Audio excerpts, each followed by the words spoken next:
Sound waves reaching the microphone are changed into impulses of electric current. No need to worry about your pre-recorded music tapes being accidentally erased. It can't happen.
Initiating System 1.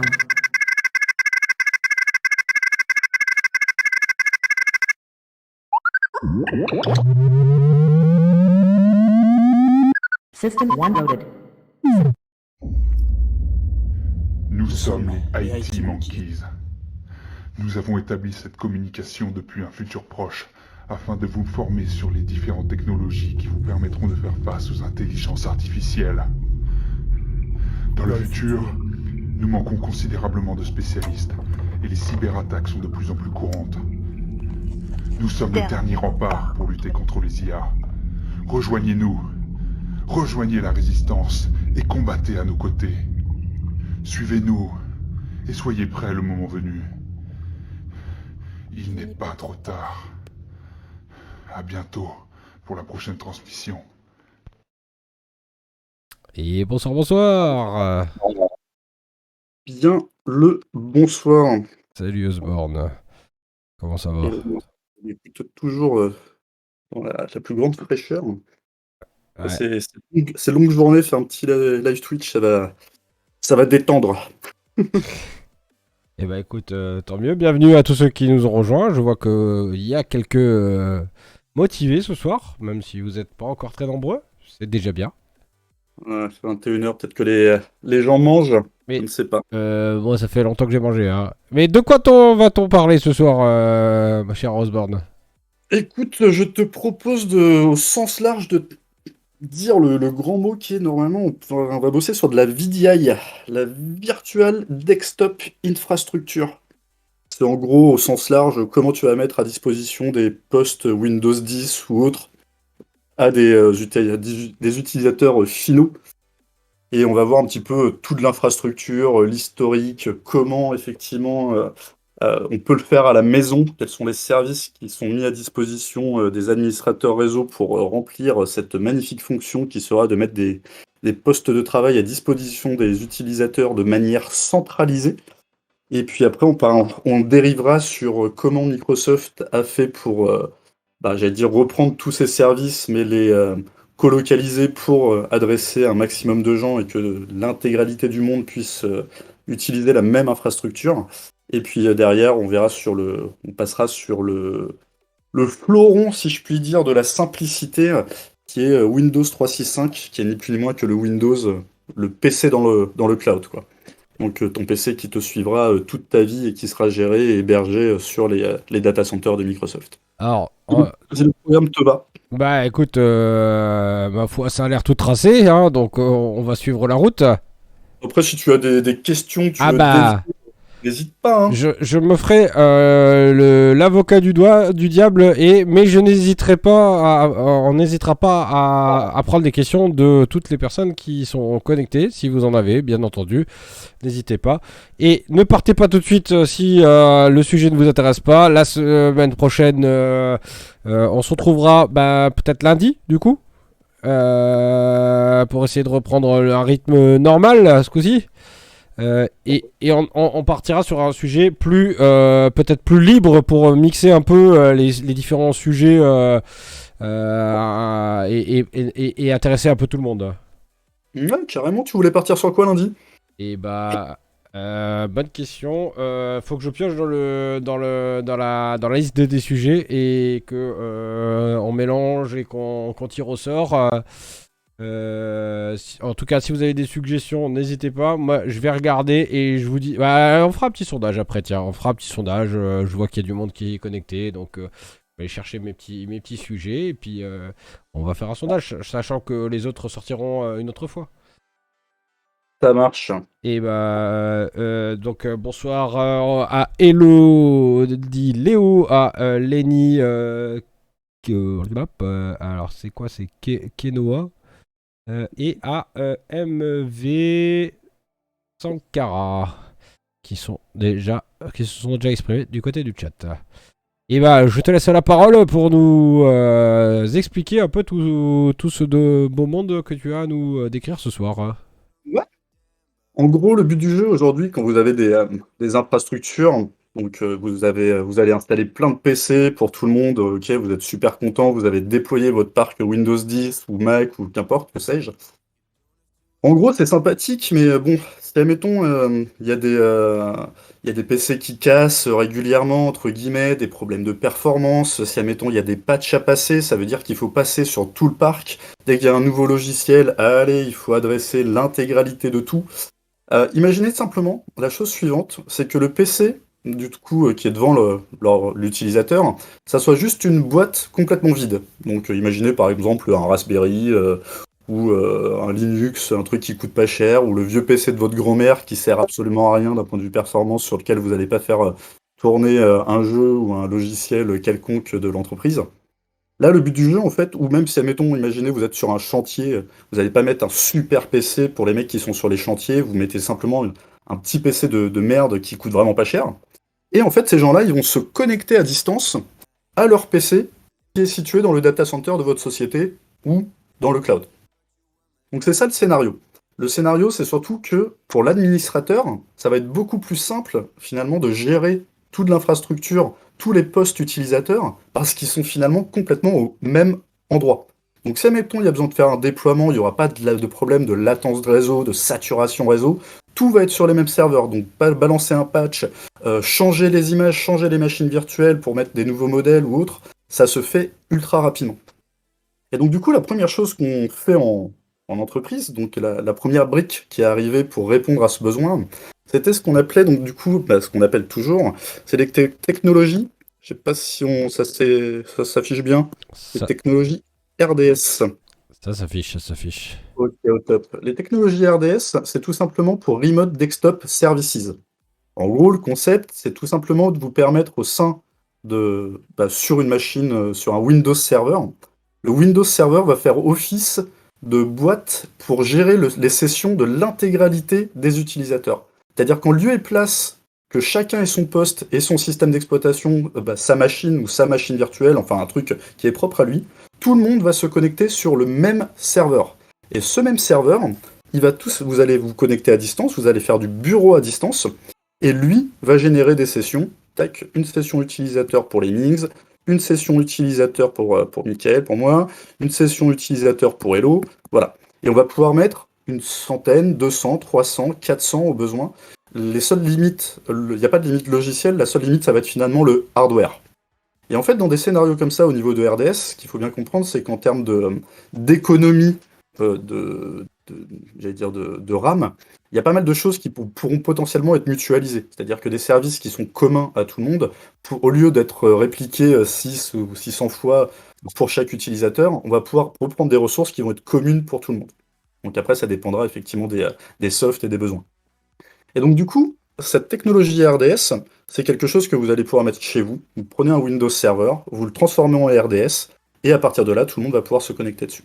Le RDS, c'était bien. Alors, la première brique du RDS, c'est ce qu'on appelle le RDSH. C'est pour Remote Desktop Session Host. En gros, c'est ni plus ni moins que le serveur principal qui va gérer les sessions des utilisateurs. C'est sur ça qu'en fait que vous allez vous connecter et qui va gérer les sessions de tous les utilisateurs. Ce qui est relativement cool, comme je le disais tout à l'heure, pour simplifier le déploiement de patch, c'est tout simplement que finalement, au lieu de faire 36 000 mises à jour sur les 600 ou 3000 posts que vous avez, en fait, je vais faire la mise à jour une seule fois sur mon serveur RDSH, et hop, la mise à jour est faite pour tout le monde. Vous déployez un soft, il est à disposition pour tout le monde. Dès qu'il y a un problème, effectivement, un problème potentiellement, il sera là pour tout le monde. Par contre, l'avantage, c'est que quand vous allez le résoudre, ça le résout pour tout le monde, plutôt que effectivement passer sur chacun des postes de manière complètement indépendante. Pour peu que vous soyez sur des sites géographiquement, distants, ça peut être un peu embêtant de prendre un avion pour aller réparer ça, quoi. Alors, juste parce qu'il y a des gens qui ont pris le live en cours de route, on parle de VDI ce soir, donc de poste de travail Windows, même si ça pourrait être du VDI Linux, on pourrait en parler d'ailleurs à l'occasion, mais en tous les cas, là ce soir, c'était du VDI sous Windows, donc le poste de travail à distance. Et donc c'est pour ça que Proxmox, ça c'est pas tout à fait d'actualité par rapport au sujet. Ça va pas répondre forcément aux besoins qu'on s'est identifiés aujourd'hui, à savoir simplifier la vie de l'administrateur. Mais on pourra avoir un scénario. De l'administrateur de poste de travail, hein, parce qu'il faut bien préciser quand même, c'est pas l'administrateur de serveur, c'est l'administrateur de poste de travail.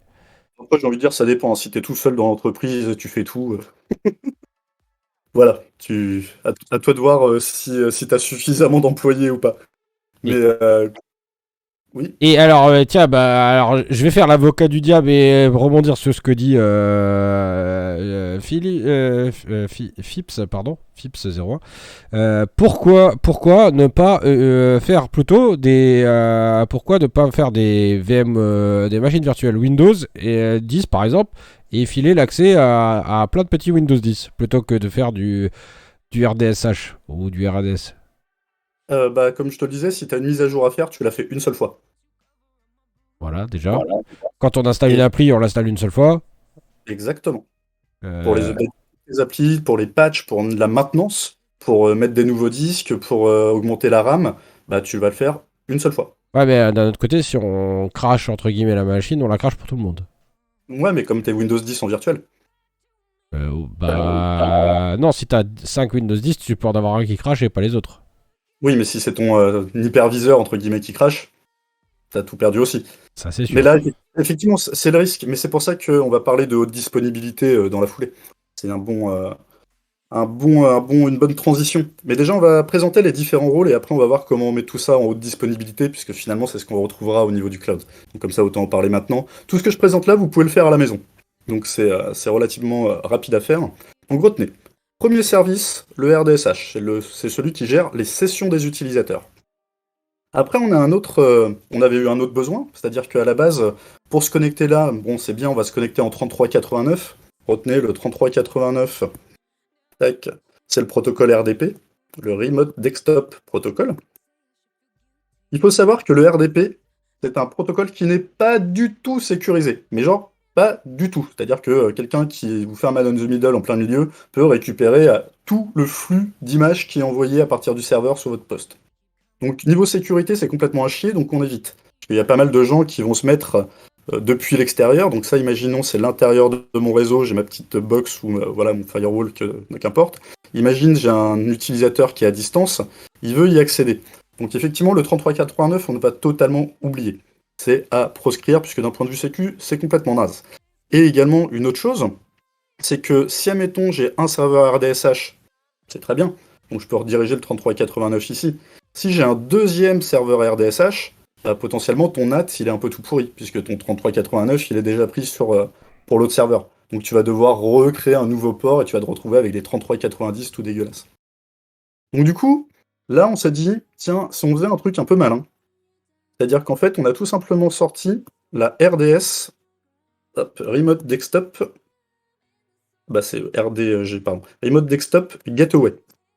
La Gateway, c'est tout simplement un service où en fait tu vas te connecter, tu as ton serveur RDSH qui est ici, tu as ta Gateway qui est là, et en fait, lui, le but du jeu, c'est de prendre du HTTPS. Donc du HTTPS sur du 443. Il prend le HTTPS en 443 et il va refiler ça derrière en 3389 en RDP.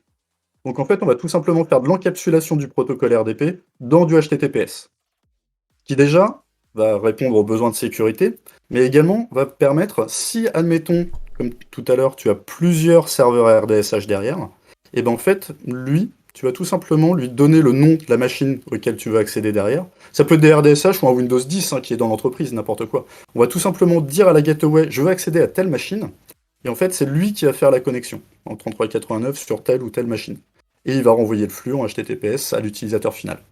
Histoire d'alimenter un peu le truc, le RDG là, ça s'installe comment? C'est un service, c'est un rôle à ajouter à un serveur Windows Server? Exactement, c'est que des rôles Windows Server. Donc en fait, c'est une case à cocher. Ok.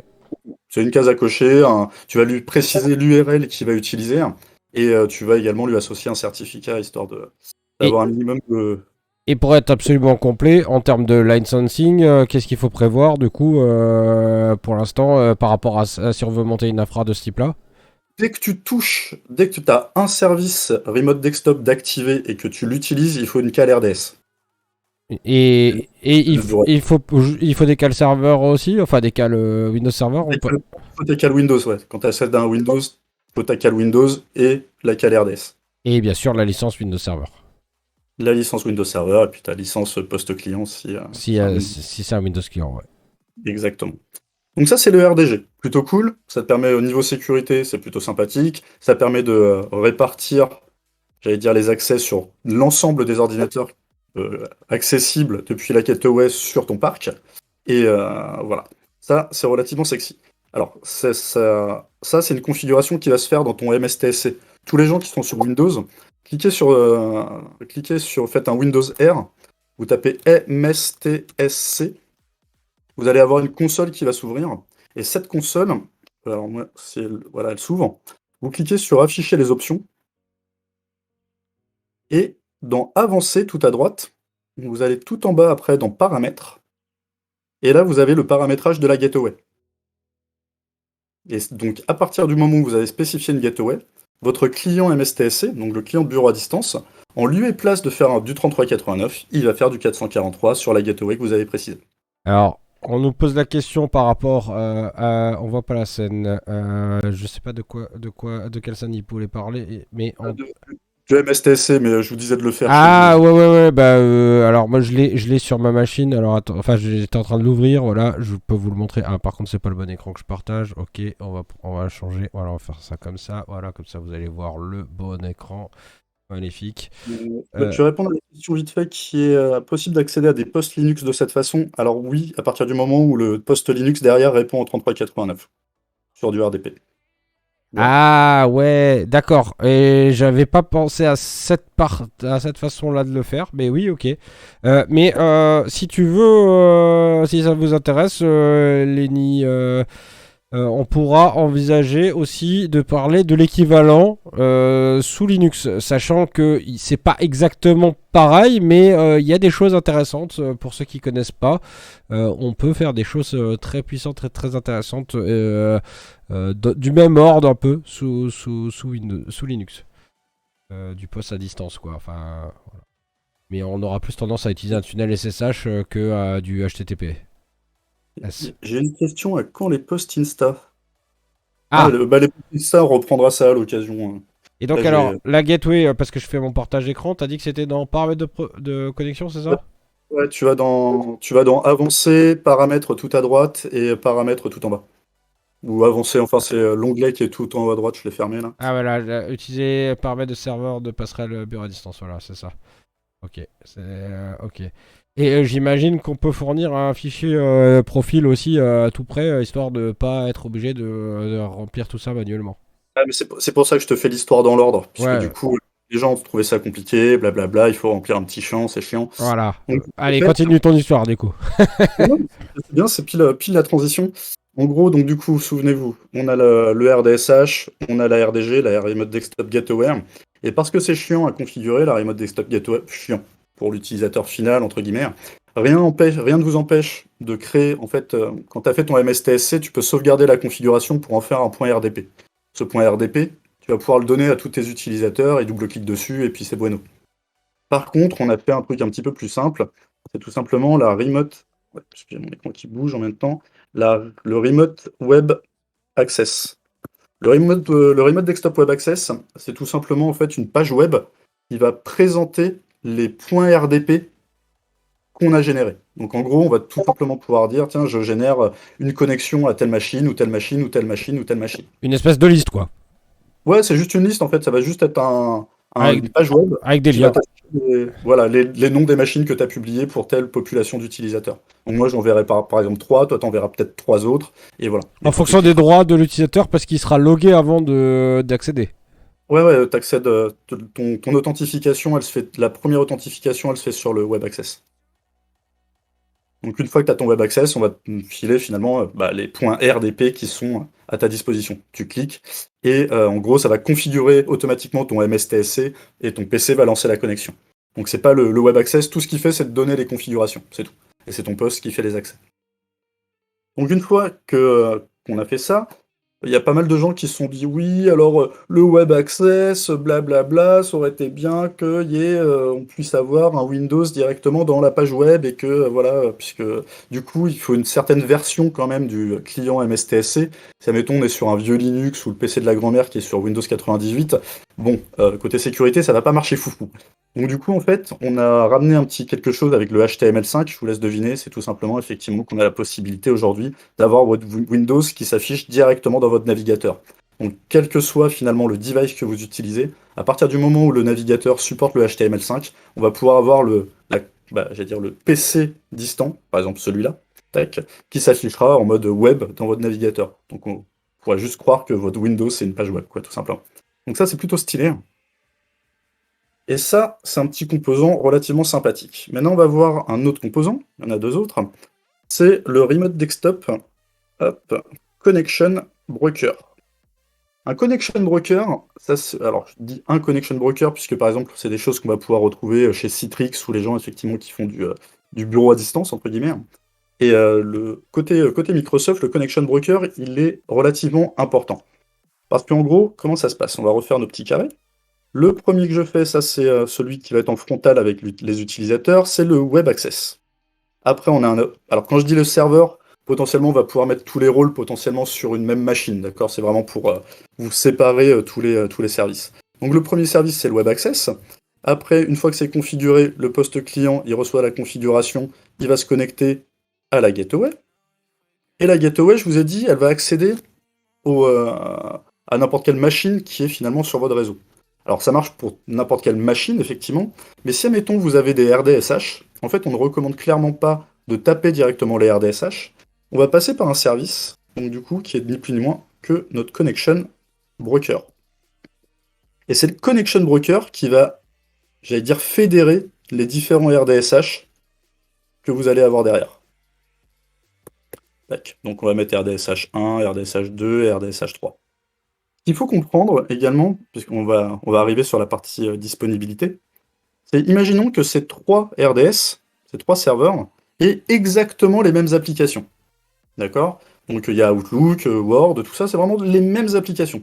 Donc ça répondra aux besoins de disponibilité qu'on avait vu tout à l'heure. En gros, le but du jeu ici, ça va tout simplement te dire, tiens, on va répartir la charge de mes utilisateurs sur ces 3 machines, puisque peut-être j'ai une certaine quantité de RAM sur le 1, mais voilà, et peut-être il est limité à, par exemple, je sais pas, 50 Go de RAM, et puis je peux pas en mettre plus, bon bah du coup, je vais faire de ce qu'on appelle de la scalabilité horizontale. Au lieu de rajouter de la RAM dans mon serveur pour faire de la verticale, je vais mettre d'autres serveurs à côté. Et tous ces serveurs qui vont répondre donc du coup aux mêmes besoins des utilisateurs, c'est ce qu'on va appeler une collection. Une collection de serveurs. Une collection de serveurs, c'est tout simplement des serveurs qui font exactement la même chose. D'accord? Si, admettons, tu utilises Word tous les jours, et puis un jour, tu es sur le 2e serveur et il n'y a pas Word, c'est chiant. Donc le but du jeu, c'est vraiment d'avoir la même expérience. Et c'est là où le Connection Broker il va rentrer en ligne de compte, c'est que lui, il a deux grands buts dans sa vie, si je puis dire. La première chose, c'est si, admettons, vous avez été déconnecté, donc vous avez une coupure de connexion, qu'il puisse vous reconnecter automatiquement sur le bon serveur, sur le serveur sur lequel vous étiez connecté. Donc si tu as commencé à écrire ton mail sur le serveur 1, ce serait dommage que tu te connectes après sur le serveur 2, puisque ton Outlook il n'est pas lancé sur le serveur 2. Donc du coup, lui, il va te reconnecter sur le serveur sur lequel tu avais ta session qui était active. Maintenant, il a un autre rôle, c'est, puisqu'on se dit, mais comment on passe du 1 au 2, tout ça. En fait, le Connection Broker, il a le rôle, la possibilité de faire ce qu'on appelle de la répartition de charge. C'est de la répartition de charge basée sur le nombre de sessions utilisateurs actives sur une machine. Donc si, admettons, sur le serveur 1, il y a 4 personnes, sur le serveur 2, il n'y en a qu'une, sur le serveur 3, il y en a 6, l'utilisateur sera connecté sur le serveur 2, parce que c'est lui qui a le moins d'utilisateurs actifs. La nouvelle session. Il déplacera pas les sessions existantes. Non, pas les sessions existantes. C'est vraiment un nouvel utilisateur qui va se connecter. Il sera connecté sur le serveur le moins chargé en nombre de sessions actives. Parce que pour ceux qui n'ont jamais testé ce genre de solution, enfin même du RDP, hein, un des gros intérêts, c'est que si vous lancez, mettons, j'en sais rien moi, une vidéo par exemple, vous vous déconnectez, vous vous reconnectez, vous perdez la connexion, bah, elle continue exactement là, comme si vous aviez jamais été déconnecté. Enfin, elle s'interrompt pas, en fait, elle continue à vivre sa vie pendant son temps, quoi, pendant le temps. Et toutes les applis que vous aviez laissées, si vous fermez pas la session, tout reste exactement à l'identique de ce que vous aviez lancé, quoi. Ce qui est quand même, ce qui peut être très pratique et très agréable. Et donc du coup, pour continuer sur ce petit schéma, vu que bah, tu vas te dire, tiens, si admettons j'ai des fichiers qui sont stockés là-dessus, donc sur le RDSH1. En fait, si demain, par exemple, tu as fermé ta session et que tu te connectes sur le serveur 2 demain, bah, tes fichiers que tu avais mis sur ton bureau, tu les as plus. C'est chiant. Donc, du coup, on s'est dit qu'on allait rajouter une petite brique derrière, et ni plus ni moins on va rajouter un serveur de fichiers. Je vais mettre FS pour file server. C'est un serveur de fichiers sur lequel on va stocker. Alors, je vais parler d'un truc qui. Votre profil utilisateur aujourd'hui, pour reprendre, pour que tout le monde soit à jour, est stocké, si vous êtes sur votre Windows, vous ouvrez un explorateur de fichiers, vous allez dans la partie utilisateur, donc on peut partir de la racine, hein. Vous allez sur votre ce PC, vous allez dans le C2 points, vous allez dans User, ou utilisateur en français, et là, vous allez voir vos profils utilisateurs. C'est là, en fait, où est stocké, finalement, votre bureau, mes documents, mes images, tout ça. Vraiment, l'intégralité du profil de l'utilisateur. Et en fait, ce qu'on va faire, c'est qu'on va tout simplement déporter ce profil utilisateur. On va plus le laisser sur RDSH1, et on va le stocker sur FS, sur le file server. Donc, du coup, tous les profils d'utilisateurs vont être stockés ici. Mais en fait, ils vont pas être stockés tels quels, sous la forme d'un répertoire. Ils vont être stockés sous la forme d'un disque dur virtuel. Et ce disque dur virtuel, à chaque fois que vous allez vous connecter sur une machine, il va tout simplement ouvrir le VHD et le monter en tant que profil. Donc en fait, le serveur va croire que le profil est bien dans le C2 points utilisateur, sauf qu'en fait, c'est juste un montage réseau par rapport au disque qui est derrière. Et pour ceux qui connaissent pas ça, on peut y accéder également avec la variable %user profile %. Et ça donne exactement la même chose, quoi. Absolument. Et dis-moi, qu'est-ce qu'on y trouve d'ailleurs dans ce profil, pour ceux qui connaissent pas bien ce qu'on peut trouver dans un profil utilisateur? Ouais, alors dans le profil utilisateur, on va se retrouver avec des petites choses, j'allais dire, communes, entre guillemets. Donc typiquement, on va se retrouver avec les contacts, documents, les favoris, les liens, la musique, potentiellement vos répertoires OneDrive, les parties enregistrées au niveau des jeux, la recherche, les vidéos. Mais en fait, il y a surtout un répertoire qui est super intéressant. C'est un répertoire qui est caché. Donc en fait, vous pouvez dans affichage, vous cliquez sur la petite case afficher les éléments masqués et vous verrez un répertoire qui s'appelle le App Data. Le App Data, il est super important puisqu'en fait, il y a beaucoup de choses qui sont stockées là-dedans, dont une qui est ni plus ni moins que tout le cache de Outlook. Donc quand vous utilisez Outlook, vous allez vous connecter à votre serveur, il va récupérer l'intégralité des mails, et l'intégralité des mails sont stockés, le cache de Outlook est stocké là-dedans, dans le App Data. Et le App Data, par exemple, c'est un répertoire, ce n'est totalement pas supporté de le déplacer par exemple, si vous avez plus de place parce que vous avez trop de mails, c'est juste pas supporté de le mettre ailleurs. La seule manière de le mettre ailleurs, c'est de passer justement par cette technologie de serveur de disque dur virtuel stocké sur un serveur de fichiers. Et cette technologie, il y en a deux. C'est les UPD, c'est ce qui veut dire User Profile Disk. C'est ça qui vous permet de transformer votre profil utilisateur en disque dur virtuel. Et cette technologie, en fait, on est en train de l'arrêter. Donc en fait, si admettons, il y a des gens qui sont là-dessus, juste arrêter, puisque dans la prochaine version de Windows, ce n'est plus supporté. Et maintenant, ce qu'on utilise, c'est un produit qu'on a racheté il n'y a pas longtemps, qui s'appelle FS Logics, qui fait la même chose, mais en beaucoup mieux. Beaucoup plus rapide, tout ça, tout ça. Bon, je vous passe tout l'historique, ça sert à rien. Maintenant, c'est FS Logics qui permet de déporter les profils utilisateurs sur un serveur de fichiers derrière. Ce qui fera que, dès lors que, par exemple, le premier serveur, par exemple, admettons, il est cassé, ou je fais une maintenance, on en parlait tout à l'heure, voilà, il a complètement craché, il a un problème disque, le temps de le réparer, c'est pas grave. Tout le monde se connecte sur le Connection Broker. Le Connection Broker, il va voir que le RDSH1 n'est plus disponible, donc du coup, il va l'enlever de la liste de répartition de charge, et il va répartir la charge uniquement entre le 2 et le 3. Mais vos profils utilisateurs sont toujours derrière complètement disponibles. On est complètement finalement agnostique à une machine virtuelle. Si elle crache, et c'est pas grave, on fait une maintenance dessus, et ça se passera très bien pour tous les utilisateurs. Bon, à part pour ceux qui avaient une session d'ouverte avec un mail en cours. Mais bon, après, normalement, Outlook, il gère bien la sauvegarde, donc du coup, toute la sauvegarde va être faite côté App Data, donc dans le profil utilisateur, et quand on va se reconnecter sur une autre machine, on pourra éventuellement le récupérer. Et puis Donc ça, c'est surtout important, ce petit App Data, parce que quand même, on peut y trouver toutes les sauvegardes de Minecraft, les mods, tout ça, et donc c'est quand même important, ce App Data. Il y a plein de choses dedans. On trouve bien évidemment toute la config des navigateurs, enfin on trouve vraiment plein de choses, quoi. il y a beaucoup de gens qui l'utilisent. En fait, le gros point de base, c'est que ce répertoire, il est caché de base. Alors, les gens se disent, bon, ça fait déjà une petite cachette pour mettre des enregistrements que l'utilisateur n'a pas forcément besoin de voir tous les jours, quoi. D'ailleurs, on peut faire appdata pour accéder aussi directement au appdata sans le démasquer. Ouais, absolument. On est en ligne de commande. Même pas qu'en ligne de commande, hein, directement dans la fenêtre de. Oui, si tu le fais en direct, ouais, ça passe. Ouais. Ouais. Il est juste caché quand tu vas dans ton profil, c'est tout, quoi. C'était histoire de ne pas embêter le user, quoi. Et alors, si déjà on fait une petite pause dans ton discours, entre guillemets, pour prendre une question, il y a Sanglose qui demandait Windows tend de plus en plus à ressembler à Linux, avec de plus en plus de choses configurables, de plus en plus de choses transparentes, non fermées, comme Apple comme Apple le garde vraiment fermé. Alors ça, c'est plutôt, il voulait dire que Apple, lui, garde les choses fermées, je pense. Est-ce que, du coup, avec WSL, qui permet d'émuler un Linux sous Windows, est-ce que le but de Microsoft est de tendre vers Linux de plus en plus et se rapprocher du noyau d'Unix?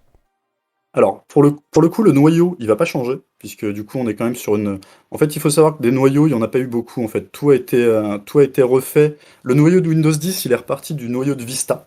Donc, il faut savoir que Vista, c'était quand même l'un des trucs les plus sécures et abouties, même si l'expérience pour les utilisateurs, elle était à chier, puisqu'il y avait l'UAC qui venait nous péter les couilles tout le temps et qu'il était assez gourmand en ressources. Assez, Le noyau, ouais, il avait été refait pour Windows NT, il avait été refait entre guillemets il est resté en NT tout ce temps, il est reparti sur du Vista. Et il va pas changer tout de suite. Et le WSL, effectivement, le Subsystem for Linux, il a pour vocation à intégrer, j'allais dire, tout ce qu'on peut faire sur un Linux, toute la partie file system, pouvoir installer des applications. Donc en gros, on va juste avoir une cohabitation entre les deux. Ce serait trop compliqué pour l'instant de refaire, j'allais dire, de repartir complètement sur une logique à la Linux ou slash Mac.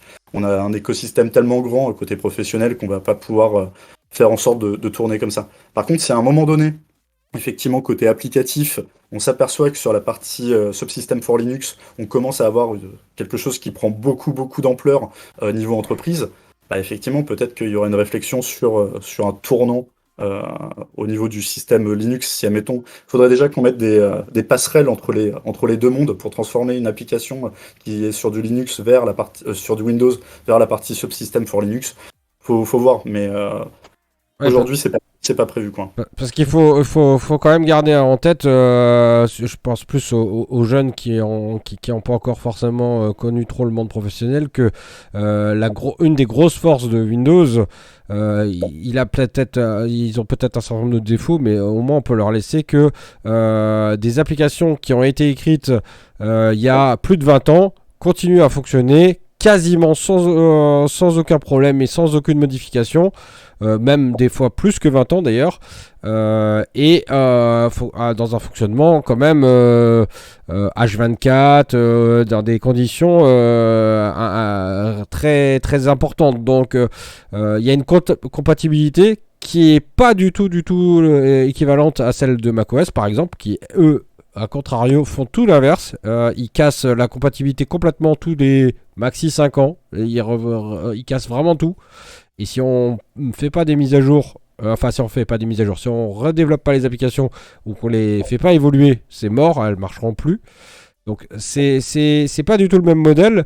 Et d'un point de vue professionnel, vraiment, c'est aussi ça qui fait qu'aujourd'hui c'est aussi utilisé, quoi. C'est parce que on a une espèce de garantie que derrière, ce qu'on a investi, on continue à pouvoir s'en servir bien pendant longtemps, quoi. Ouais, il y a pas mal de choses quand même, pas mal sur. Bah, après, il y a du bon partout, hein. Et puis côté, je vois Sanglo avec l'open source, mais je pense que c'était un micmac entre les deux, mais qu'importe. Au niveau de l'open source, il faut juste noter que Microsoft, c'est l'un des plus gros contributeurs à l'open source. D'accord? Juste sur la partie. Donc, depuis qu'il y a eu un changement de président, il y a Steve Ballmer qui est parti et Satya Nadella qui est arrivé. Satya Nadella, il est open à fond. Donc, en fait, tu regardes tout ce qui est sur GitHub, tous les chefs produits et autres, on met tout le code, il est sur Git en mode libre, tu vois. Donc, contribution Microsoft sur l'open, plutôt pas mal. D'ailleurs, ça fait 3 ans ou un truc comme ça qu'on est invité à tous les. C'est bizarre d'avoir un salon Microsoft dans les salons open source, mais voilà, historiquement, on n'était pas parti là-dessus et là, il y a eu un changement de cap assez drastique, quoi. Mais je reprends rapidement mon petit fil, parce que tout à fait. on n'a pas fini, hein. Non.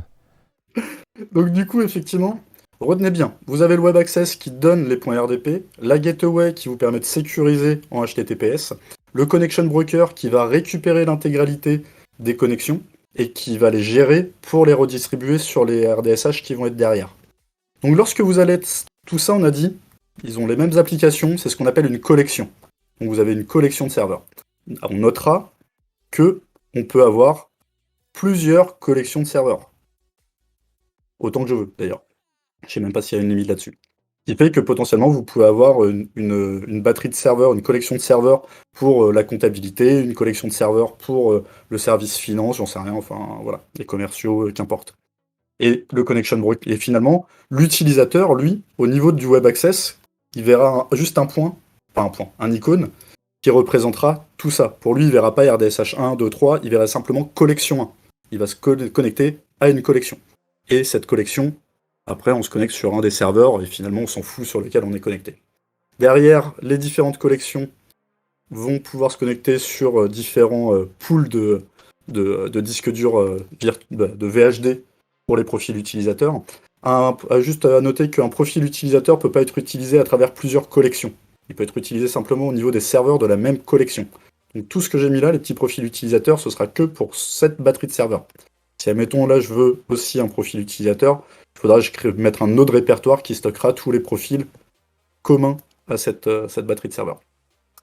Donc du coup, important, si, admettons, par exemple, votre serveur de fichiers crash, bah, là, c'est un petit peu ballot. Donc c'est pour ça qu'on va mettre des petites choses comme du SOFS.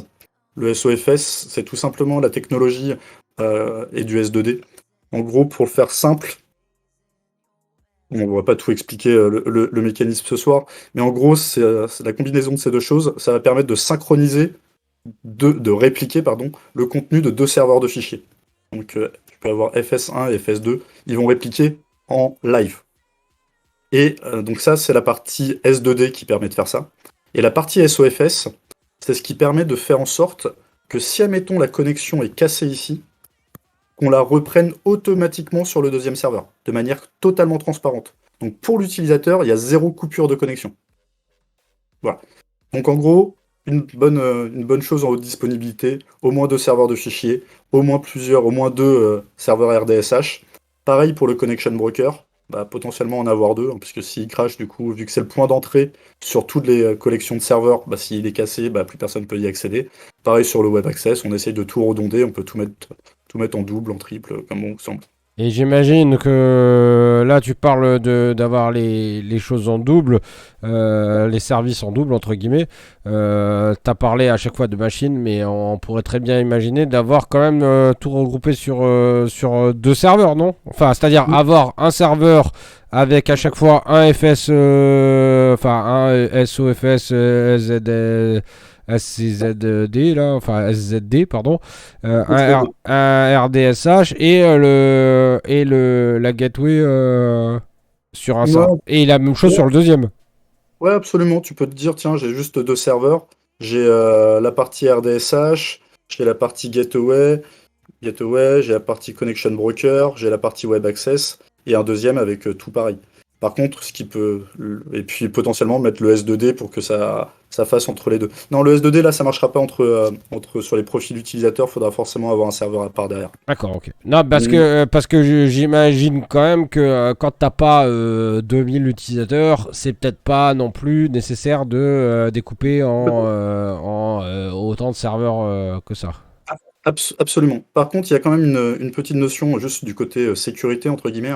C'est que le web access et la gateway, ils ont pour vocation à être accessibles depuis Internet. Oui, en fait, donc idéalement, il vaut mieux les mettre à part. Ouais. Moi, dans ma configuration, j'allais dire minimaliste, mais pour prendre quand même en considération mes problèmes psychologiques sur la sécurité, juste avoir un serveur ou 2 serveurs qui hébergent tous les deux le web access et la gateway.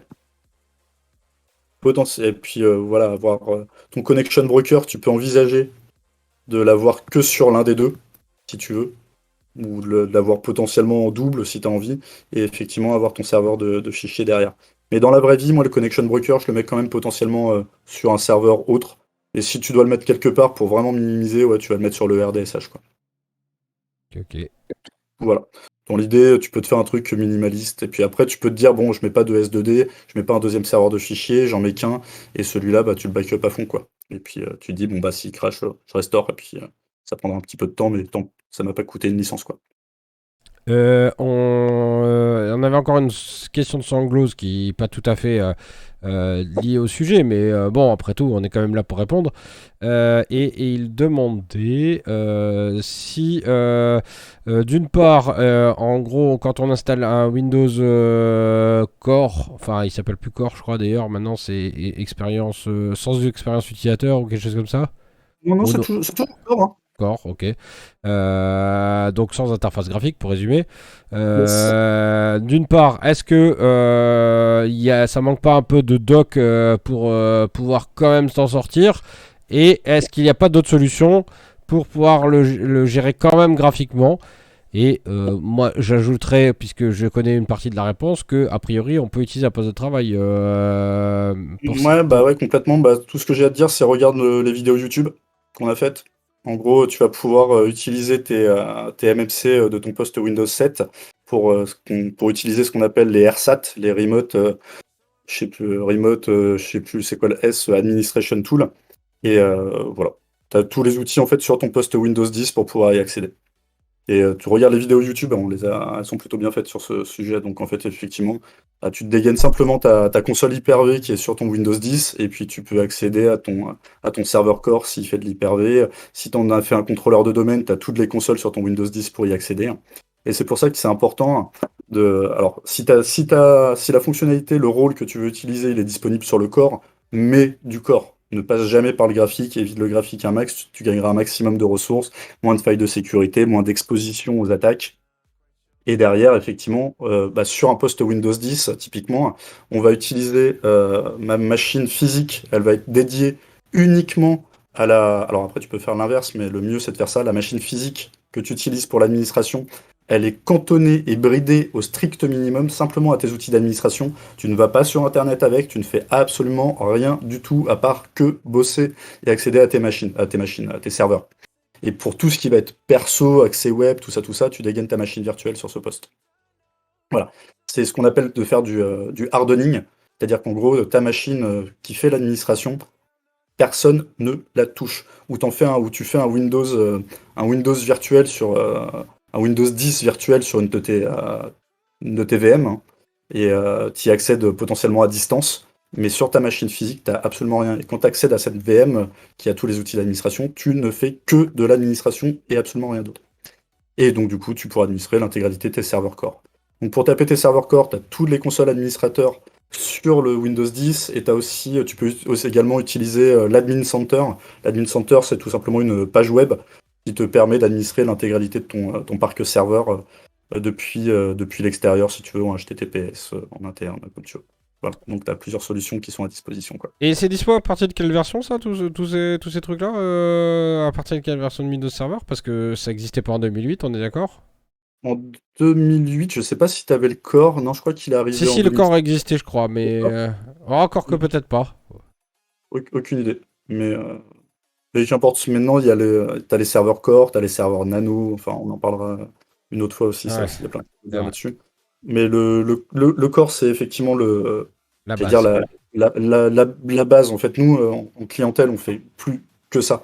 Et puis, quand bien même tu pars sur Azure ou autre, vu que tu as quand même la notion de coût qui arrive toujours derrière, tu vas essayer de prendre la machine virtuelle la plus petite. Typiquement, par exemple, je dis, il faut juste noter qu'en termes de perf, le minimum pour installer un serveur core, c'est 500 MB. D'accord, c'est juste le minimum. Alors, pour l'installer, il faut 750 MB, mais après, tu peux descendre à 500 MB si tu veux. Donc, tu as un Windows Server qui tourne très très bien, en mode. Puisqu'il fait tourner aucune console, et c'est juste ça qui est long. Mais à partir du moment où la console et toute l'interface graphique elle est sur ton Windows 10, tout ce qui va se passer, c'est que ça va envoyer du PowerShell à ton serveur, et puis lui, il exécute et il renvoie l'information, et puis basta, quoi. Ok. Donc, non, c'est le core, c'est la vie. Il y avait d'autres questions là, parce que je vois que j'ai loupé pas mal de choses dans le. Non, normalement je t'ai tout résumé. D'ailleurs, pour ceux qui le souhaitent, après le live, on pourra se rejoindre quelques minutes dans le blabla boulot ou blabla apéro. On va voir sur notre Discord. Je vous remets le lien pour ceux qui n'y sont pas encore. N'hésitez pas à nous rejoindre. Et on continue dans notre route vers le nuage, parce que pour l'instant on n'est pas encore dans le cloud là pour l'instant. Ouais, alors je te spoil, tout ce qu'on voit là c'est dans le cloud. Ouais, mais c'est aussi pas dans le cloud. C'est aussi pas dans le cloud. Là on voit tout ce qu'on peut faire on-premise, et après on va parler de tous ces services et voir comment finalement est constituée l'infrastructure au niveau d'Azure.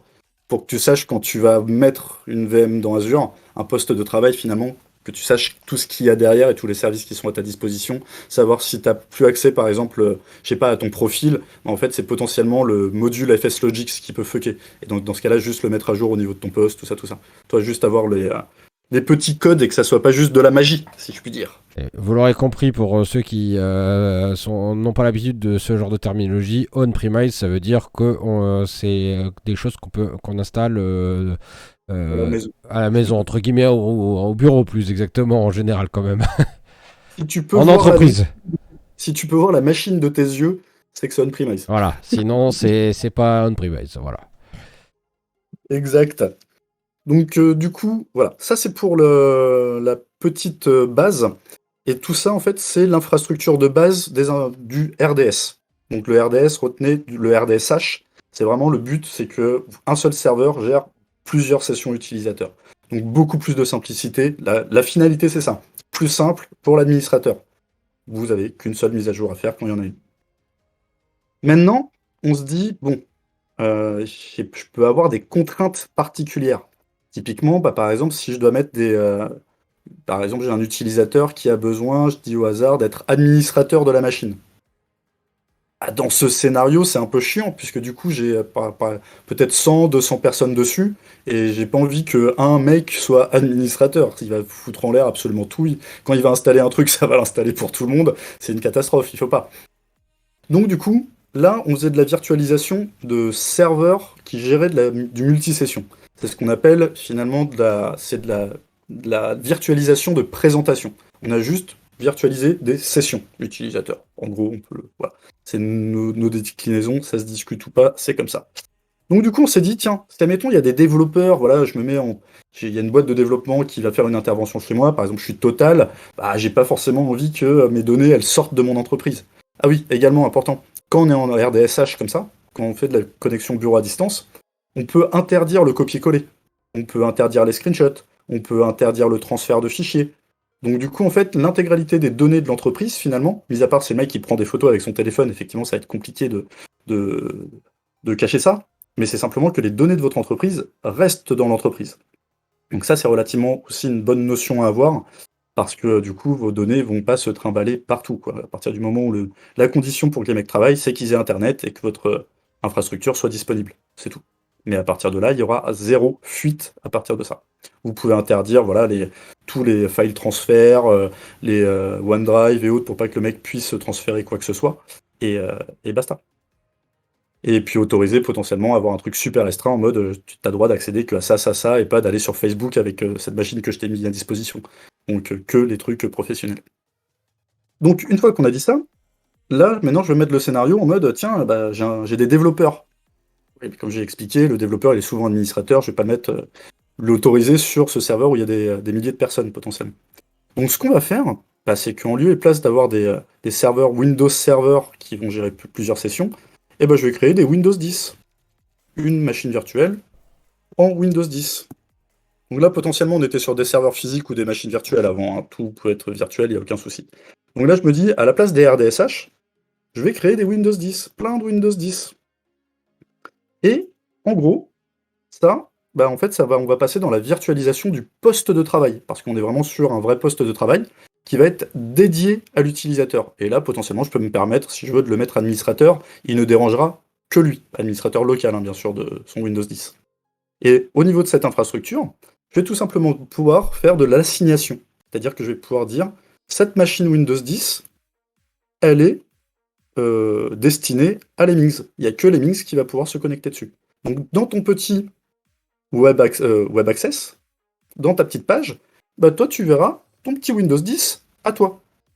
Et puis le deuxième Windows 10, il est pour moi pour Osborne. Tac.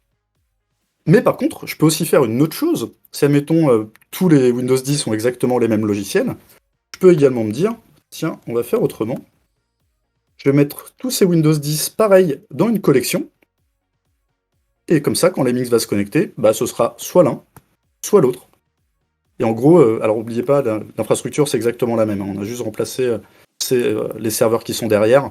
Mais en gros, on va toujours passer par le Web Access, la Gateway, le Connection Broker, et en lieu et place qu'on attaque un RDSH, on va attaquer un Windows 10.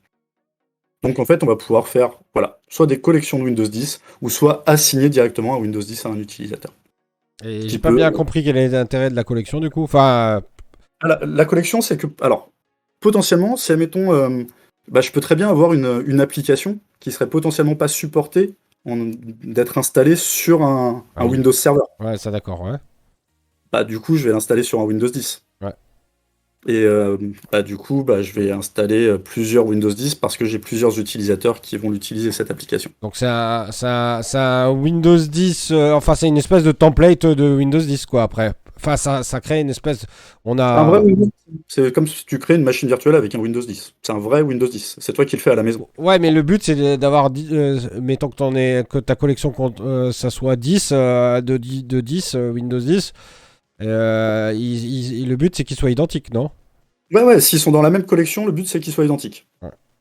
Ce sera exactement la même chose, la même réflexion pour les RDSH. Sauf que, en fait, il n'y aura pas plusieurs personnes sur le même Windows 10, ce sera que une. Voilà, c'est ça. Chacun aura le sien, mais par contre, il sera identique au niveau installation. Exactement. Donc tu pourras même faire des sysprep, enfin faire des copier-coller de tes templates, tout ça, tout ça. Donc ça, c'est bien. Et en plus, sur cette partie-là, il y a un truc qui est relativement sympathique. Il y a un dernier. Puisque ça, alors, du coup, cette partie Windows 10, elle est forcément en virtuel. Donc elle va être sur un serveur qui fait de la virtualisation. Je peux poser une Donc, question con? Vas-y. Et admettons que j'achète une licence Windows Server Data Center Edition là. Ouais. Est-ce que je peux faire autant de machines virtuelles Windows 10 que je veux sans acheter de licence supplémentaire? Tu n'as même pas besoin de data center, en fait, tout ça, c'est gratuit, les Windows 10 sur un data center. Ouais, c'est ce que je te posais comme question. C'est quand t'as un Pas Windows. du haut data center. Non, pas du haut data center. Ah, Pas du haut standard, tu peux le mettre sur un VMware, sur un Hyper-V serveur gratuit. On s'en fiche complètement parce que cette partie-là, elle est gratuite. ah bon. Tu peux faire autant de Windows 10 que tu veux. C'est dû à quoi? C'est dû à une seule chose. C'est-à-dire que quand tu fais du RDSH, donc tu te connectes à un serveur, un Windows Server, Ouais. il te faut une cale RDS. Ouais, d'accord. Par contre, quand tu te connectes à des pools Windows 10, il te faut, je crois que ça s'appelle je crois qu'on a changé de nom en plus. En fait, c'est comme une cale RDS, mais c'est du. Ah putain, je peux faire un V, pas un W, j'ai du mal. C'est du VMA, je crois. Ah, ok. Faut que je retrouve le terme, puisque ça, ce côté licensing. Bon, bref, tu as un truc à acheter, qui est décliné sous deux formes. Soit c'est un VMA qui intègre la cale RDS, donc comme ça, l'utilisateur peut se connecter de manière indépendante, soit sur un Windows 10 ou sur un Windows Server. Ou sinon, tu as le VMA Lite, en gros, qui n'intègre que la partie connexion à du Windows 10. Et sinon, tu as la cale RDS tout à fait classique. D'accord. D'accord. Merci pour les réponses. Je t'en prie. Et c'est surtout que du coup, une fois que tu as ça, en fait, tu ne peux créer autant de Windows 10 que tu veux. Cet utilisateur pourra se connecter sous couvert que quelqu'un ait la licence, il peut se connecter au pool, et tout ce pool Windows 10, tu peux en créer autant que tu veux, indépendamment de la licence serveur que tu as. Ça répond à ta question? Oui, oui, tout à fait. D'accord. Donc du coup, retenez qu'il y a deux modèles. Il y a je me connecte à du Windows Server et je me connecte à un pool Windows 10. Et quand je vais me connecter à un pool Windows 10, donc tous ces Windows 10, ils sont sur un serveur physique qui fait de la virtualisation. Donc imaginez que tout ça, hop, ça le gros carré rouge, on va le mettre d'une autre couleur, tac, ça c'est un serveur physique. Et sur ce serveur physique, quand on est sur de l'Hyper-V, on va pouvoir mettre un dernier rôle de RDS, du Remote Desktop Service, qui est ni plus ni moins que le Remote Desktop Virtualization Host.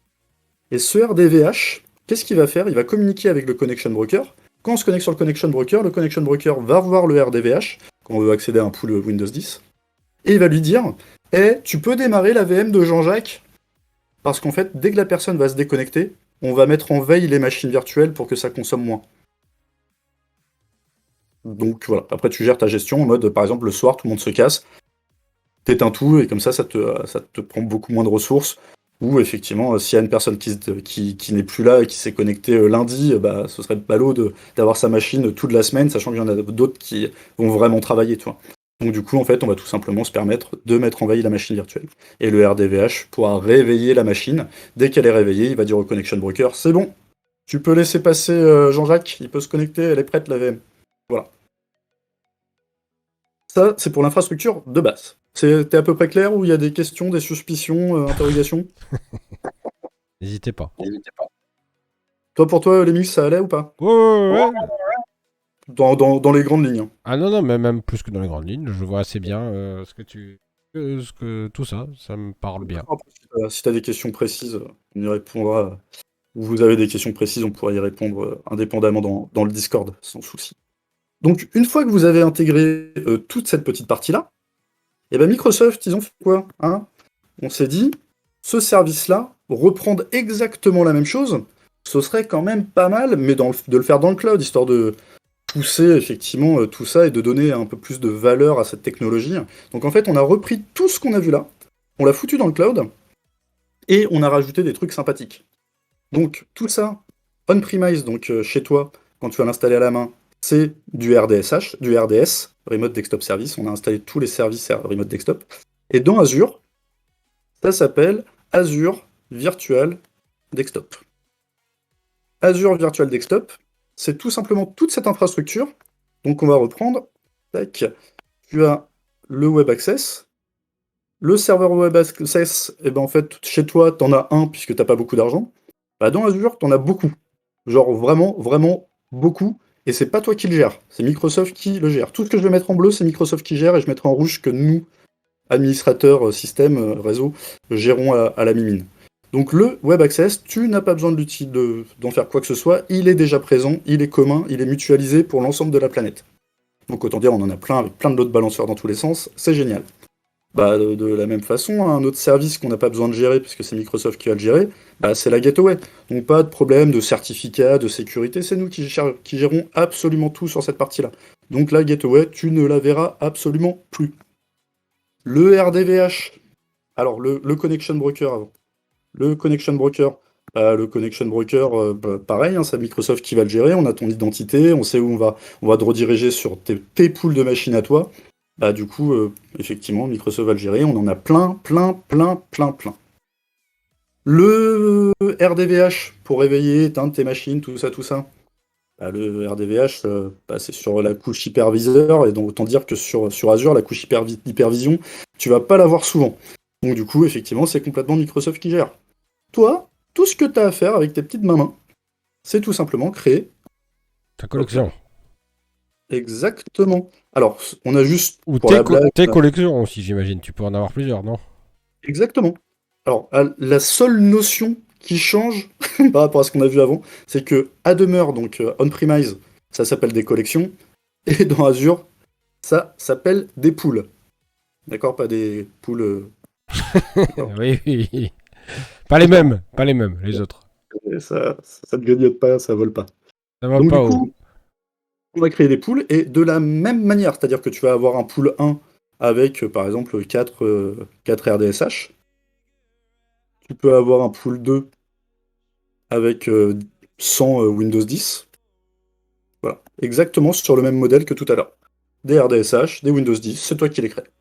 Donc, le gros premier avantage, c'est que du coup, t'es une grosse feignasse, et donc le côté haute disponibilité, t'as pas envie de le gérer, bah c'est cool, c'est Microsoft qui le gère.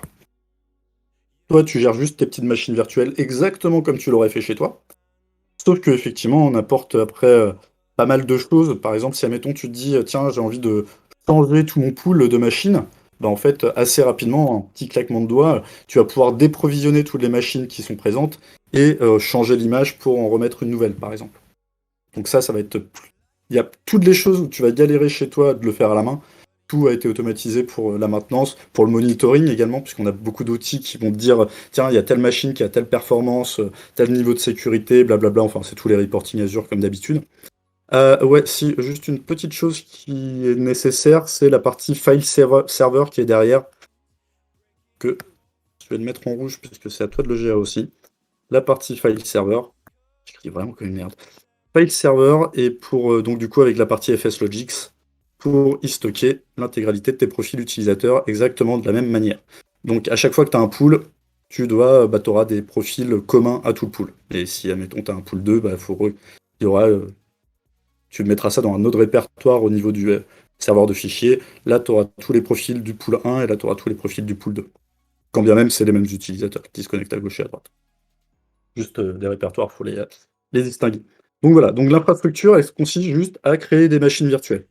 Voilà, pas foufou, c'est dans Azure, ça se fait en 2-2. Et puis donc ça c'est assez bien, puisque du coup aussi tu peux, par rapport à ce qu'on a vu tout à l'heure, où on disait tiens, j'ai mes machines, je vais pouvoir démarrer quand il y a Jean-Jacques qui vient, tout ça. Dans Azure, en fait, il y a tous les trucs de automation.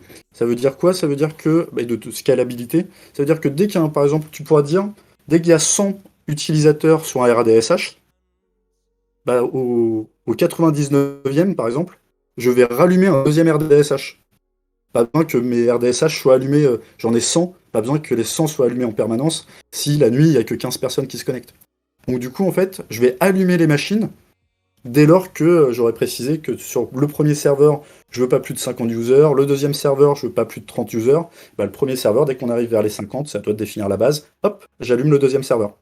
Et ainsi, comme ça, les gens après ils vont être connectés sur le deuxième, et dès que le deuxième est plein, on active le troisième, et ainsi de suite, et voilà, voilà.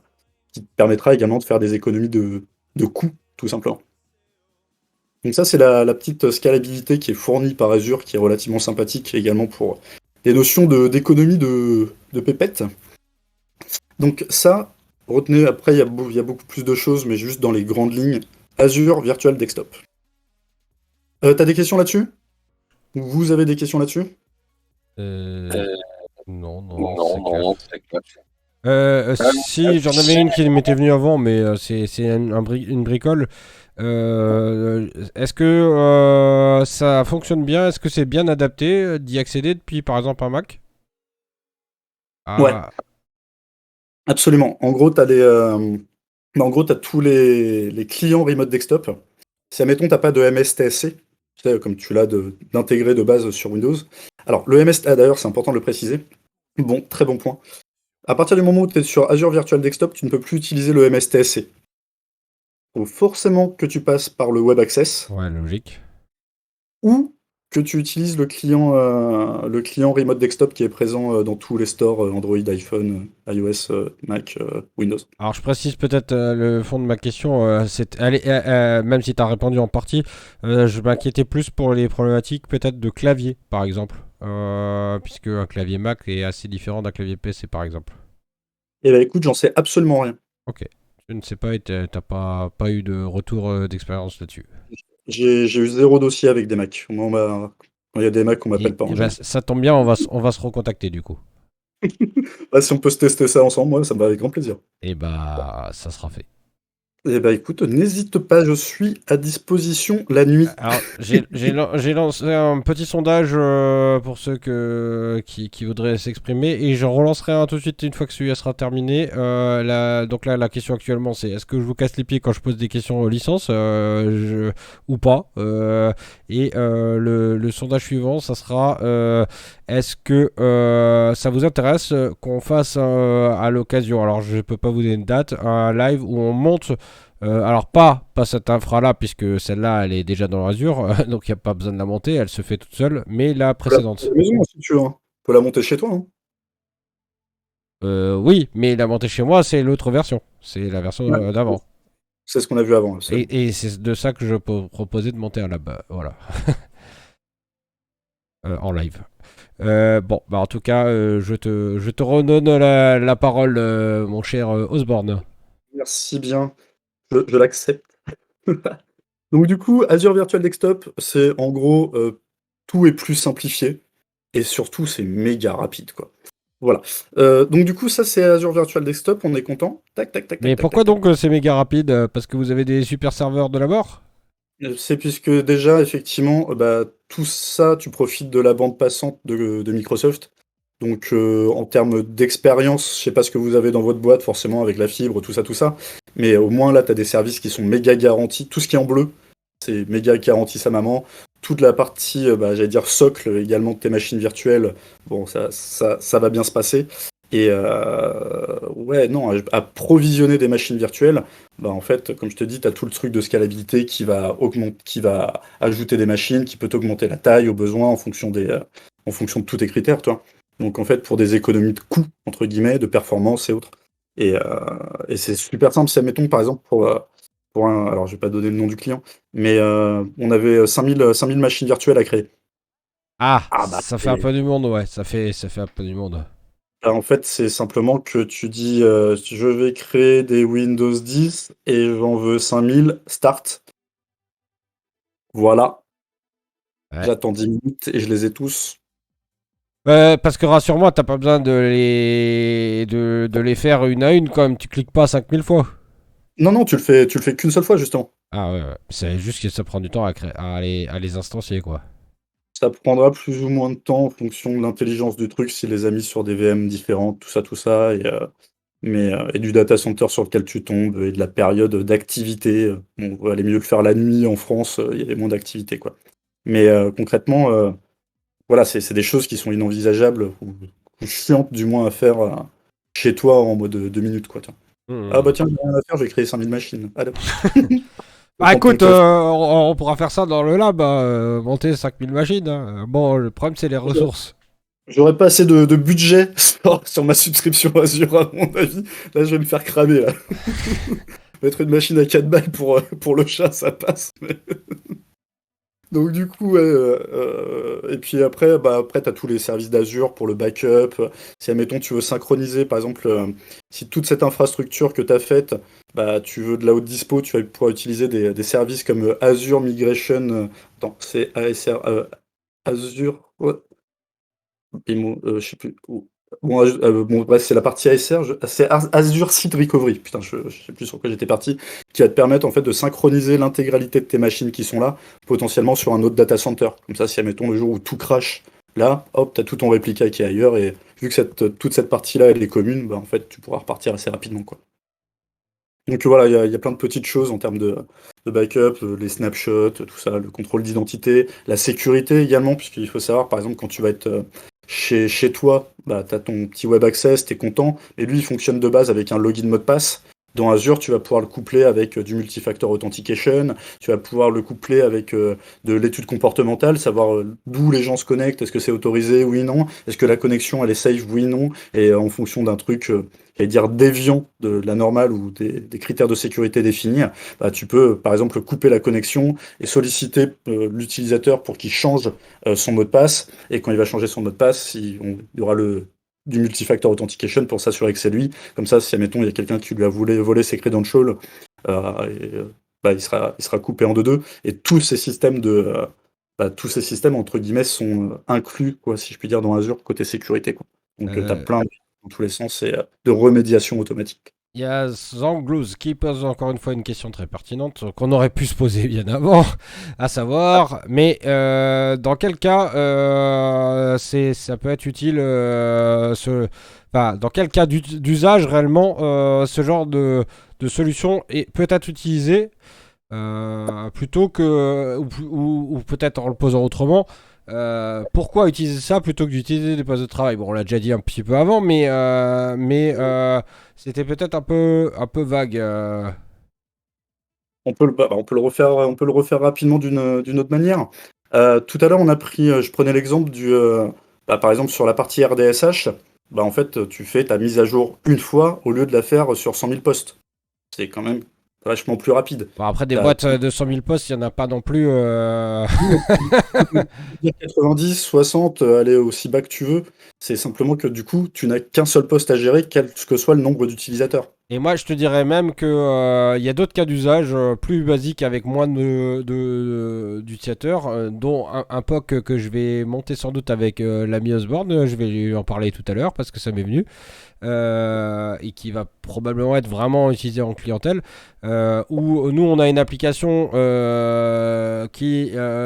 a développée mais qui n'est pas web, hein, donc un client lourd quoi. Enfin, et la problématique c'est pas tellement de la diffuser, bon, même si c'est vrai que c'est un peu casse-pied pour les mises à jour, il faut passer sur tous les postes, c'est un peu casse-pied.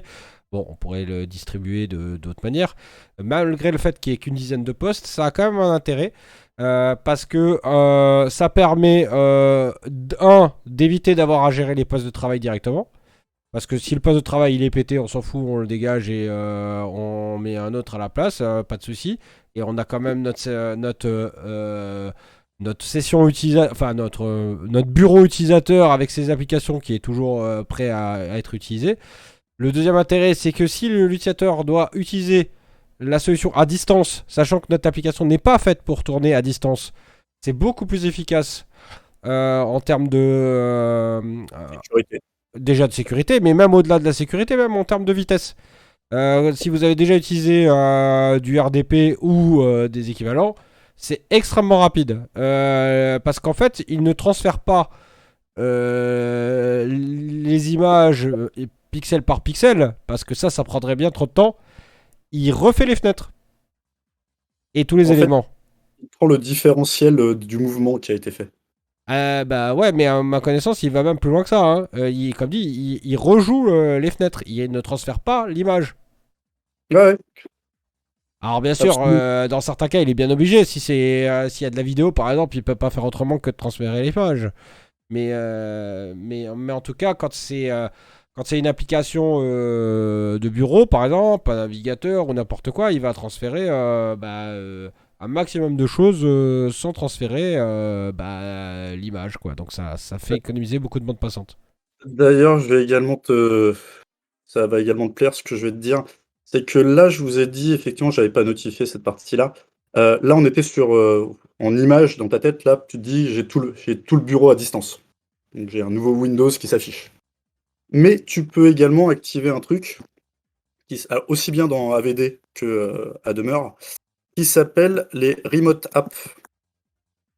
Oui, tout à fait. Et juste, c'est l'équivalent de Citrix pour ceux qui connaissent. En gros, c'est du déport d'écran mono-applicatif. Donc, tu peux ne publier qu'une appli. application Ouais, ouais. et tu n'auras pas tout le bureau. Et en fait, il y a plein de fois, par exemple, nous, on a des applications. Quand je clique dessus, je m'étais jamais vraiment posé la question. Mais en gros, c'est tellement rapide que je pensais qu'on me l'avait déployé, l'application. Mais non. En fait, tu as ton icône, tu as tous les bindings au niveau des extensions. Donc, à un moment donné, quand je cliquais sur Word, par exemple, en fait, mon Word, il était déporté. Il n'était pas sur ma machine, il était sur un serveur RDS. C'est ça. Et donc, on a l'impression qu'on l'utilise en local, mais en fait, au final, il est pas, il est à distance. Et l'avantage, c'est comme dit, encore une fois, c'est que plutôt que de déployer des mises à jour, d'envoyer des grands volumes de données, on le déploie sur un site centralisé et puis c'est fait. Enfin, sur un site centralisé, dans Azure ou sur un site central. Après, on peut prendre un autre exemple aussi, un peu plus, j'allais dire, d'actualité. Tu prends le Covid, la pandémie, le travail à la maison. Ouais. Bah, en fait, il y a pas mal de boîtes qui se retrouvaient potentiellement avec des postes fixes au bureau. Bah, et du jour au lendemain, ils se sont retrouvés chez eux avec potentiellement leur iPad, leur PC, qu'importe. Bah, en fait, ça, c'est encore une solution. Tu vas pas pouvoir, j'allais dire, sécuriser leur poste, tu vois. Par contre, tu peux leur mettre accès à leur poste de travail depuis chez eux, quel que soit le device, t'en as absolument rien à faire. Mais Il va accéder à ton infrastructure et point quoi. Mais sans glose, le VDI, c'est tout à fait exactement ce que fait Shadow, hein. C'est ni plus ni moins, hein. Sauf qu'ils font du VDI orienté gaming, avec des optimisations de latence, des optimisations de latence de contrôle surtout et d'affichage. Mais sinon, c'est exactement ça, hein. Exactement ça. C'est- Shadow, c'est de la VDI. Voilà. Et par contre, à contrario, GeForce Now, c'est plutôt du remote app. C'est un peu le même principe que Shadow, sauf que tu n'accèdes pas directement à la machine, tu accèdes au jeu à distance. Et c'est pareil un peu pour la solution de déjà Xcloud. Et c'est pareil aussi, parce qu'on reste comme ça chez Microsoft. Mais pour citer encore un troisième exemple, c'est la même chose chez Google avec leur solution Stadia. C'est un peu du remote app aussi. On accède à distance à l'application. Ils mettent un portail qui est en gros comment il s'appelle d'ailleurs votre portail, Gateway, Remote Gateway, Remote quelque chose Gateway. Le Web Access plutôt, je pense que c'est ça que tu veux. Ouais, bon, le Web Access en tout cas. Mais sauf que eux, ils l'ont réhabillé pour mettre les petites pochettes des jeux plutôt que d'avoir juste des liens avec des noms. Derrière, derrière, ça lance le jeu, quoi. Donc c'est exactement ça. Du coup, voilà. Si vous voulez vous faire un Shadow, en fait, tu peux te refaire un Shadow à partir de Azure Virtual Desktop ou ton truc à demeure, comme tu veux. Ouais. Et juste pour préciser, plus justement par rapport à la partie Shadow, hein, sur Azure, tu as la capacité de créer des machines virtuelles qui s'appuient sur des cartes NVIDIA. Si, admettons, effectivement, tu veux vraiment te faire du jeu. Ce qui est également utile quand tu as des cabinets d'architectes en client qui vont faire de la modélisation 3D et autres. Juste à noter que si tu te fais, regarde le prix, hein, puisque c'est un petit peu cher. Donc ça, tu vas pas forcément les laisser allumer tout le temps. Et effectivement, sur Azure, tu peux dire, par exemple, la machine, elle est allumée que de telle heure à telle heure, ou effectivement, tu l'éteins et puis elle est connectée que quand l'utilisateur se connecte. Et le cas échéant, faut bien préciser à l'utilisateur, si tu vas pisser trop longtemps, éteins-la, quoi. Puisque effectivement, tu as des coûts associés qui sont assez balèzes. Bon, après, les architectes, ils gagnent bien, mais bon, histoire Alors, d'éviter les mauvaises surprises. Sangleuse nous a dégoté une nouvelle petite question existentielle, mais je suis pas sûr qu'on puisse répondre facilement à cette question. C'est dans quel langage est utilisé pour développer tout cet écosystème? Je pense que Alors là, j'ai envie de dire, il y en a de multiples c'est ce que langages. j'allais dire. Ouais, je pense pas qu'il y ait, vu que c'est composé de plein de petites briques, ça m'étonnerait qu'il y ait qu'un seul langage qui soit utilisé. Ouais, non, déjà quand tu me dis bah, toute la partie Windows, bah, déjà c'est fait entre du C, du C++. Derrière, on n'utilise pas beaucoup de Java, hein, je te le cache pas. Mais sinon, pas du tout de Java, hein, faut pas se le cacher. Pas que le PHP. En fait, on n'utilise que des technos, entre guillemets, propriétaires Microsoft. Donc en gros, par exemple, nous on a le C Sharp. Le C Sharp, l'ASP.NET, quoique l'ASP.NET, j'en ai pas vu depuis longtemps, mais t'as l'ASP.NET. C'est T'as... toujours pas mort ce truc-là? Il est toujours pas mort? Ben, c'est vrai que si, bah, sûrement nos sites tournent tous en ASPX, hein, j'ai pas de doute, hein. Mais ouais, donc du coup, voilà, c'est juste. Trahison, Windows devrait être refait entièrement en Java. Non, on a besoin de performance, mon pote, là, je suis vraiment désolé, hein. Là, on nous a déjà gueulé dessus, on a arrêté les conneries, hein. Non, non, on est parti sur de l'optimisation. D'ailleurs, Windows 11, beaucoup plus rapide, hein. Je tiens à le préciser. Et il y a Guiri qui dit que pour les calculs, il y a aussi AWS chez Amazon. Je sais pas exactement ce qu'il voulait dire par là, mais de toute façon, effectivement, on retrouve à peu près les mêmes briques, ou en tout cas en partie, une grande partie des briques qui sont disponibles dans Azure. Il y a des équivalents chez AWS et des équivalents chez Google Cloud, enfin chez comment il s'appelle leur cloud.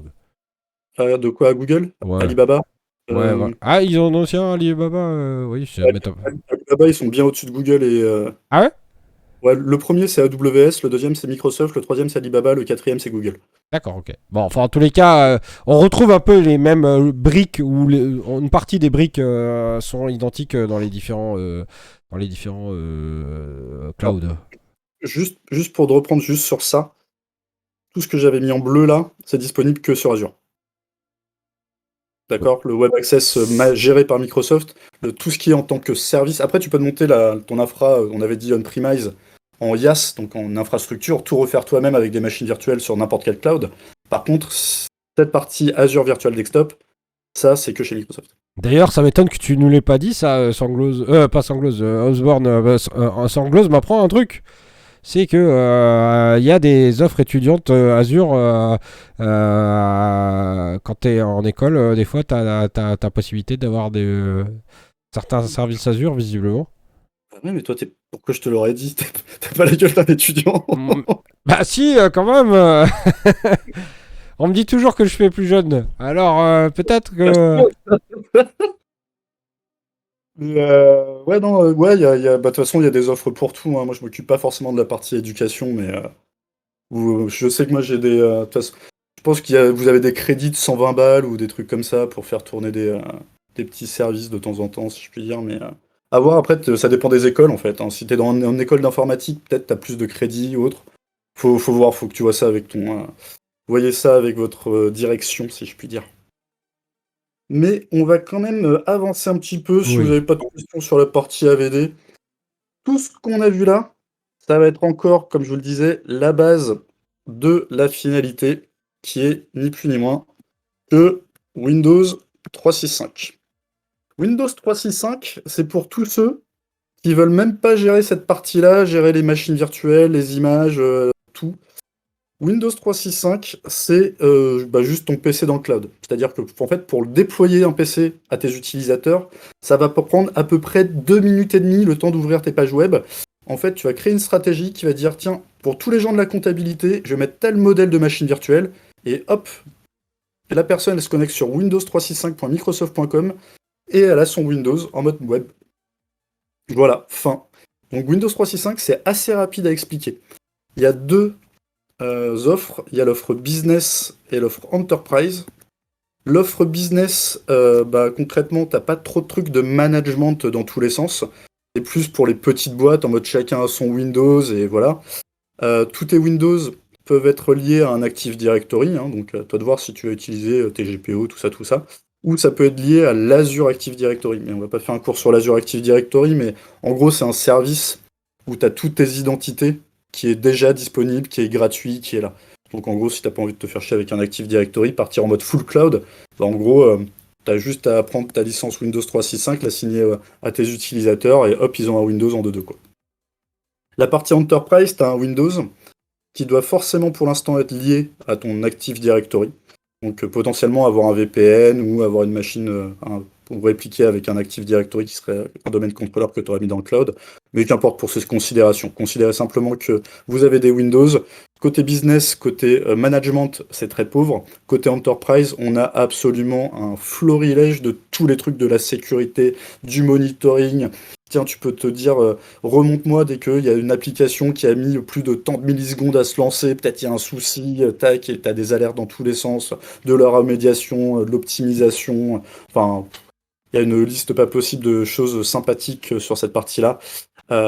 Mais voilà. Et donc du coup, tout ce qu'on a dit avant, c'est Windows 365, mais Windows 365 en mode simple. C'est juste dans Azure Virtual Desktop, tu vas gérer finalement la partie infrastructure de tes petites VM. Là, non. Juste dans le portail, tu dis, tiens, donne un Windows à tout le monde, et tout le monde a un Windows. T'as pas de pool à gérer, à dire est-ce que je vais les démarrer ou pas. Puisqu'en fait, dans AVD, tu payes tes machines virtuelles quand elles tournent. C'est au compute, donc quand elles sont activées. Dans Windows 365, tu les payes à l'année, ou au mois, entre guillemets. Tu le payes, et ta machine, elle reste allumée tout le temps. Il n'y a pas de gestion ou de quoi que ce soit. L'utilisateur se connecte, la machine est là, hop, il se connecte. Non. Donc ça, c'est un abonnement à l'année. Donc en termes de gestion des coûts, voilà, si le prix te plaît, t'y vas. Si le prix te plaît pas par rapport à tous les services, tant pis. Et à voir si ça sera pas moins cher pour toi de passer sur de l'Azure Virtual Desktop. Si, admettons, il y a des mecs, par exemple, qui en ont besoin, je sais pas, que un jour dans la semaine, et toi, dans les jours de télétravail, par exemple, les machines virtuelles, tu les éteins 5 jours, 6 jours sur 7, et peut-être que ça te reviendra au final moins cher qu'un abonnement où ta machine virtuelle est allumée tout le temps avec Windows 365, mais parce que t'as pas voulu te prendre la tête de petites secondes pour éteindre tes machines, quoi. Donc voilà, donc ça c'est vraiment, et toute l'expérience, sinon Web Access, Gateway et toutes les conneries, tout ça c'est intégré dans tous les sens. Windows 365, c'est le truc simple. Voilà. Et du coup, est-ce que ça veut dire que ça va remplacer dans Azure, en tout cas, les services que tu décrivais plus tôt? Ou est-ce que ça a quand même intérêt les autres dans certaines situations? Ouais, complètement, en fait, c'est exactement comme je te disais tout à l'heure. Alors, déjà à savoir que là, ah oui, c'est important de préciser, là, c'est un Windows 10 par personne. La VM est assignée à une personne. Il n'y a pas de notion de pool, d'accord? Si le mec, là, il a craché son Windows 10 avec une connerie, j'en sais rien, le Windows 10 est juste craché. Mmh. Dans ta situation-là, tu as des pools. Donc, s'il y en a un qui est craché, potentiellement, il peut se connecter sur un autre, de manière transparente. Donc, la haute disponibilité n'est pas la même là. De la même manière, je voulais dire un autre truc par rapport à ce que tu disais. Ah oui, important. Là, donc du coup, je te disais, c'est un Windows par personne. Tu peux pas faire un RDSH, donc t'appuyer sur un Windows Server qui, lui, peut prendre plusieurs sessions. D'accord? Là, c'est un Windows par personne, donc on se retrouve dans le scénario où tu dois déployer tes applications sur tout, et alors que dans le RDSH, tu peux juste l'installer, et ça l'a installé pour les 100 personnes qui se connecteront dessus. Donc le RDSH n'est pas présent dans Windows 365. Il est que dans Azure Virtual Desktop. Un dernier point aussi qui est super important, j'en ai pas parlé. Dans Azure Virtual Desktop, il y a un OS qui n'existe pas. Il y a un Windows 10 que vous avez juste jamais vu, qui est le Windows 10 multisession. Donc en gros, le problème quand on fait du RDSH, c'est que les gens se connectent sur un serveur. Donc en fait, il y a peu une expérience serveur. On parlait tout à l'heure des problématiques de support au niveau des applications, parce que justement, tu es sur un serveur. Et donc du coup, il y a quelques petites choses qui diffèrent un petit peu. Sur la partie Windows 10 multisession, donc qui est complètement propre Azure Virtual Desktop, tu peux pas l'avoir on-premise, tu peux l'avoir absolument chez personne d'autre, il est que sur Azure dans Azure Virtual Desktop. Tu peux avoir ton Windows 10 multisession, que le mec qui va se connecter, il va vraiment croire qu'il est sur un Windows 10 avec un maximum de compatibilité avec les parcs applicatifs. En termes d'expérience, bah voilà, tu te retrouves pas avec des consoles PowerShell sur le serveur, tu sais, qui peut potentiellement être là de base, donc t'as pas de customisation à faire. Il vient sur un Windows 10 comme si il était tout seul, quoi. Et que c'était un vrai Windows 10. Par contre, à contrario, la différence quand même, c'est qu'il n'est pas tout seul et que si par exemple on a une application, mettons, parce que j'en connais un certain nombre d'applications qui ouvrent un port localement, parce qu'ils ont besoin de communiquer avec une autre application par exemple qui est aussi locale. Bah, si on a deux utilisateurs qui ont la même application qui veut ouvrir du coup le même port, bah, on est foutu. Donc là, il vaut mieux revenir sur le modèle avec chacun son Windows 10. Ouais, mais en fait, c'est ça, en fait, le truc, c'est que déjà, c'est important de tester, voir si tes trucs marchent, hein, tes applications. Mais au-delà du ça marche, ce qui est important, c'est de voir avec les éditeurs. C'est-à-dire que si tu as une application métier d'hôpital, bah, le but du jeu, c'est aller voir l'éditeur et lui demander est-ce que tu supportes cette application sur un Windows Server en mode RDSH? Parce que ça peut marcher, mais peut-être t'as pas tout testé, et tu découvriras qu'il y a des merdes qui arrivent parce que effectivement le truc est pas fait pour, comme ton histoire de port, bah potentiellement ce serait ballot de le découvrir après, alors que toi t'as fait tous tes tests, t'étais tout seul et ça marchait. Et voilà. Et là t'appelles le support et ils te font bah non. Donc toute ton infrastructure elle est achetée, toi.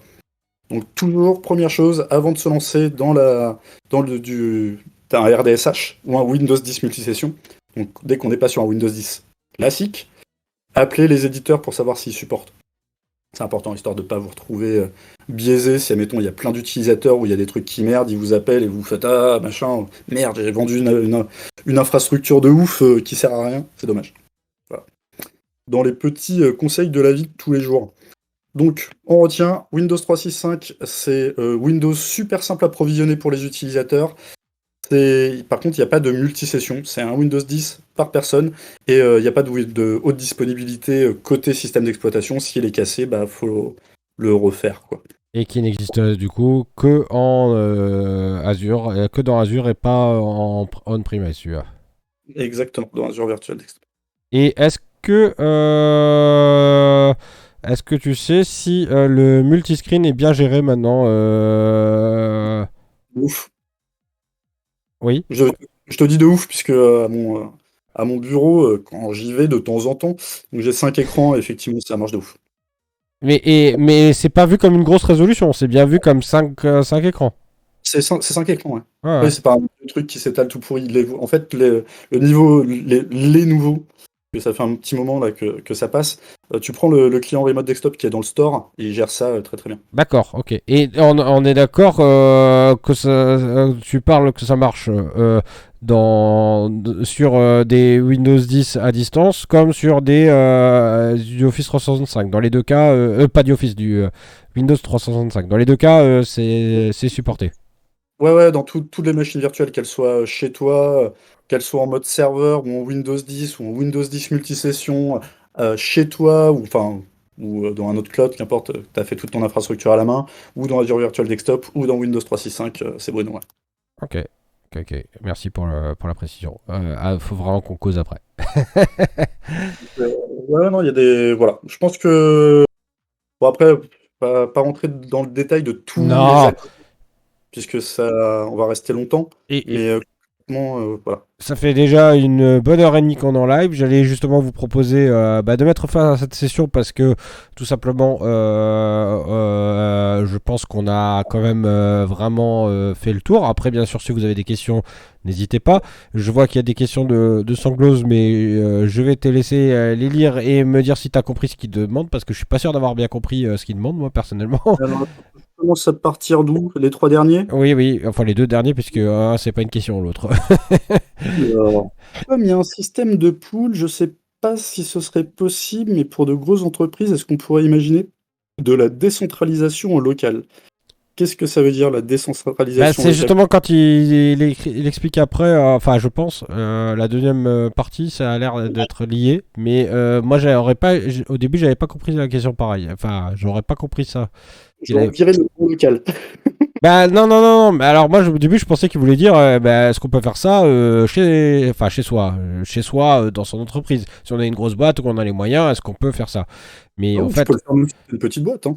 ouais, voilà, ouais, c'est ce qu'on appelle le on-premise. Mais je crois pas que ça soit ça la question en réalité. Non, je veux dire, tu peux partir sur Azure Virtual Desktop même si tu es sur une petite boîte. Toi, y a Ah pas- oui, oui, oui, bien sûr, bien sûr. Oui, oui, bien sûr. Pour, par exemple, faire une partie des calculs sur tous les PC disponibles, par exemple pour du montage vidéo, que chaque PC Bah, fasse un. là, Ça sert à rien. On n'est pas sur de la blockchain ou autre. non, et c'est pas du calcul distribué, quoi. Ça n'a rien à voir avec de la puissance distribuée de calcul, hein. Pour ça, en fait, si admettons tu as des calculs à faire, on a un service qui s'appelle le HPC, c'est le High Performance Computing, et qui est dédié justement à faire des calculs. Donc, on a toutes les grosses boîtes, toutes les simulations et autres, effectivement, se passe là-dessus. Bah, ouais, Et c'est du compute qui t'est mis à disposition full pour toutes tes simulations, même voilà, faire travailler un modèle au niveau d'une IA. c'est ça. Tu as des millions de photos à intégrer, bah, effectivement, tu vas passer là-dessus. Donc ça, oui, tu peux le faire, mais on soit bien d'accord, ça n'a absolument rien à voir avec tout ce qu'on a vu là. D'ailleurs, pour la petite histoire, j'ai suivi récemment la soutenance, une soutenance d'un stage de recherche et la personne avait fait son sujet de, de soutenance, de stage, c'était d'analyser, de déterminer si le trafic Internet était plus, s'il était majoritairement lié au chat ou au chien. C'est-à-dire, est-ce qu'il y a plus de trafic lié au chat sur Internet ou est-ce qu'il y a plus de trafic lié au chien? Pas, bien sûr pas les utilisateurs, hein, les images, les photos, le fait de discuter de chats et de chiens. Euh, et justement, bah, ils ont utilisé exactement ce que tu disais, des services j'ai oublié le nom, mais ce que tu disais avant, là. Ouais, et parce que justement, ça demande beaucoup de ressources pour faire tourner les modèles, pour analyser les images, pour analyser par IA et essayer de détecter si c'était un chat ou un chien dont on parle ou aucun des deux. Et au final, d'ailleurs, pour info, c'est les chats qui gagnent et ils gagnent 2 x 2, en tout cas sur Twitter. Parce que l'étude a été faite que sur Twitter du coup, mais c'était genre 1,8% je crois du trafic de mémoire sur Twitter, c'était lié aux chats et 0,9 ou quelque chose comme ça pour les chiens. Et bah, Voilà. Ça fera, comme plaisir, quoi, ça fera plaisir à ces quelqu'un. dispositifs sont utilisés à bon escient. Ouais. Bon, bah écoute, on clôture là, on passe sur blabla boulot apéro. Tout à fait, et on mettra bien entendu l'enregistrement disponible prochainement, je pense, sur la chaîne YouTube, n'est-ce pas? Non, Ouais, carrément. voilà. Et, Carrément. Et donc on se retrouve pour les gens motivés donc lundi alors on a dit du coup on espère qu'on sera plus nombreux à animer cette session et a priori le sujet d'après le sondage serait la sécurité applicative. Vaste sujet. Ouais. Bah en tout cas, n'hésitez pas ceux qui étaient là à faire un petit coucou dans le Discord.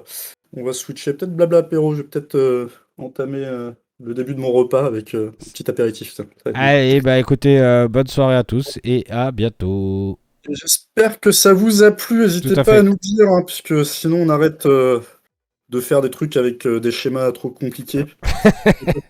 Si vous faites une pétition pour trouver un meilleur dessinateur ou autre, enfin n'hésitez pas à nous faire des retours, ce sera avec plaisir. Allez bonne soirée à tous. Bonne soirée.